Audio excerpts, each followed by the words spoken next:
Welcome back to the Sacred Egyptian Order, where we uncover the untold legacies of Africa's greatest ancient rulers. Today, we spotlight a lesser-known but monumental figure in Egyptian history, Userkaf, the founder of the 5th dynasty. He wasn't just a builder or a warrior, he was a visionary. A pharaoh who forever changed the spiritual foundation of Egypt by putting the sun at the center of divine worship. Let's journey back to an era of golden rays, sacred temples, and the dawn of solar religion. Userkaf ruled around 2494 BCE, right after the powerful line of pyramid builders like Khufu and Khufu. While his reign may not be as famous, his impact was just as revolutionary. He marked the beginning of a new era, the 5th dynasty, a time that shifted the kingdom's focus from monumental tombs to spiritual enlightenment through the sun god, Ra. Born likely as a priest or relative within the royal family, Userkaf was more than a political leader. He was a spiritual reformer who believed the divine should shine from above, literally. Prior to Userkaf, the dominant religious focus was on the pharaoh himself as a god on earth. But Userkaf elevated the sun god Ra to the top of the divine hierarchy. For the first time in history, pharaohs began building temples not for themselves, but for Ra. This change wasn't just symbolic. It redefined the entire theology of Egypt. From Userkaf onward, the kings were no longer just gods, they were sons of Ra. This concept would become central to Egyptian kingship for the next 1,000 years. Userkaf's greatest religious legacy is the Sun Temple at Abusir, one of the earliest solar sanctuaries in Egyptian history.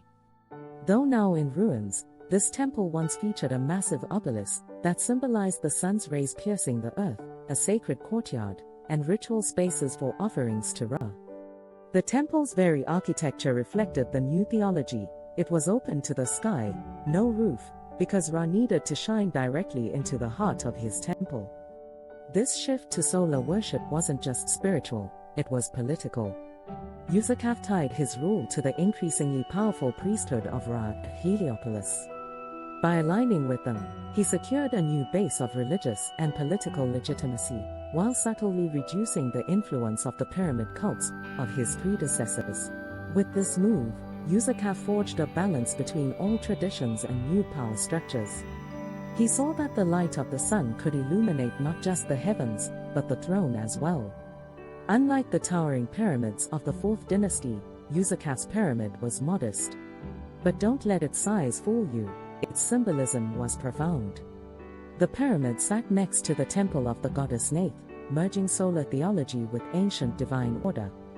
Though less grand in appearance, his burial site reflects a broader spiritual evolution, one that would echo into the reigns of his successors and beyond. Userkaf's vision didn't end with his reign.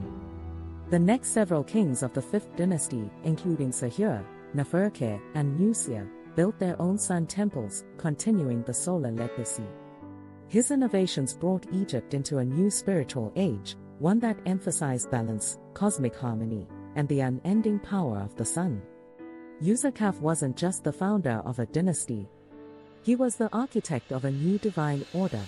Userkaf's name might not echo as loudly as Khufu or Ramses, but his legacy shines just as bright. He turned Egypt toward the heavens, laid the foundation for solar worship, and guided the world's greatest civilization with the power of light.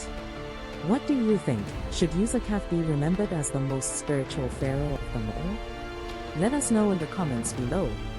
And if you enjoyed this journey into the sacred legacy of ancient Egypt, don't forget to like, share, and subscribe to the Sacred Egyptian Order. Until next time, may the light of Ra guide your path.